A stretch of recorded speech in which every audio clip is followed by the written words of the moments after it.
दर्शकों, अब आपको ये बताते हैं कि क्यों सभी धर्म व सभी पंथ संत रामपाल जी महाराज द्वारा चलाए गए आदि सनातन पंथ में मिल जाएंगे।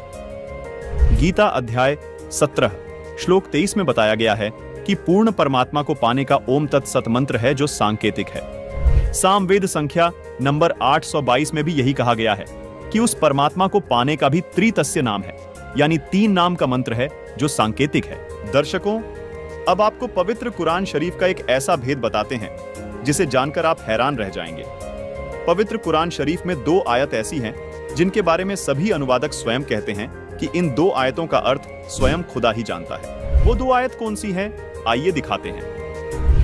दर्शकों, ये है पवित्र कुरान शरीफ की सूरह अश सूरा 42 की आयत नंबर 1 और 2, जिसमें आप देख रहे हैं कि जिसमें एन सीन काफ अक्षरों का अर्थ नहीं किया गया है।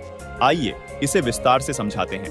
एन वर्णमाला का अक्षर है जो देवनागरी यानी हिंदी वर्णमाला का अ अक्षर है। सीन अरबी भाषा की वर्णमाला का अक्षर है जो देवनागरी हिंदी भाषा का स अक्षर है। इसी तरह काफ भी अरबी वर्णमाला का अक्षर है जो देवनागरी हिंदी वर्णमाला का क अक्षर है। दर्शकों, यहाँ रहस्य की बात यह है कि जो गीता अध्याय 17 श्लोक 23 में परम अक्षर ब्रह्म यानी पूर्ण परमात्मा को पाने के जो ओम तत् सत मंत्र बताए हैं, उनके वास्तविक मंत्र के प्रथम अक्षर का संकेत है। जैसे ओम का पहला अक्षर अ है, कुरान शरीफ में इसी ओम को एन कहा है, यानी यह एन अक्षर ओम का कोड वर्ड है। इसी प्रकार जो तत् नाम है उसका वास्तविक मंत्र सोहम है, जिसको कुरान शरीफ में सीन कहा गया है, यानी स अक्षर सोहम शब्द का प्रथम अक्षर है जो कुरान शरीफ में लिखे सीन अक्षर का कोड वर्ड है।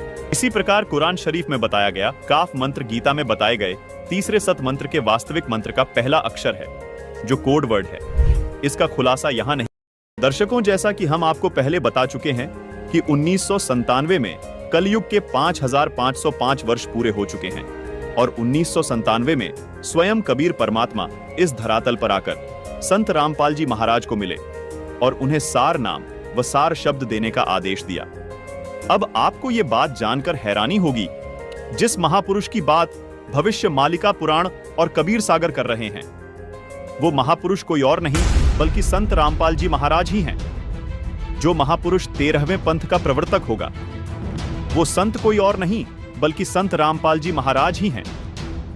संत रामपाल जी महाराज ही वो संत हैं जो सब धर्मों को एक करके आदि सनातन धर्म की स्थापना करेंगे। संत रामपाल जी महाराज ही वो संत हैं जो 31 वर्ष से अपने भक्तों को 3 समय की आरती करवाते हैं।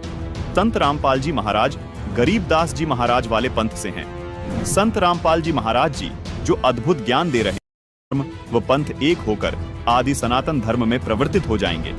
दर्शकों, हम आपको ये भी बताना चाहेंगे कि संत रामपाल जी महाराज सन 1994 से ही, यानी जब से संत रामपाल जी को अपने गुरुदेव से नाम दीक्षा देने का आदेश हुआ है, तब से ही संत रामपाल जी 3 समय की संध्या आरती करते व करवाते हैं, जो मनुष्य के मोक्ष में सहयोगी है। दर्शकों, ऋग्वेद में भी प्रमाण है कि जो पूर्ण संत आएगा वो 3 समय की संध्या आरती करने को देगा। आइए आपको ऋग्वेद में प्रमाण दिखाते हैं। ये है ऋग्वेद मंडल 8 सूक्त 1 मंत्र 29, जिसमें साफ साफ लिखा है कि पूर्ण संत 3 समय की संध्या सुबह, दोपहर और रात्रि तीनों संध्या में परमात्मा की स्तुति करवाएगा। दर्शकों, इससे सिद्ध होता है कि संत रामपाल जी महाराज ही पूर्ण संत है जो विश्व का कल्याण करेंगे, और इस बात की वेद भी गवाही देते हैं।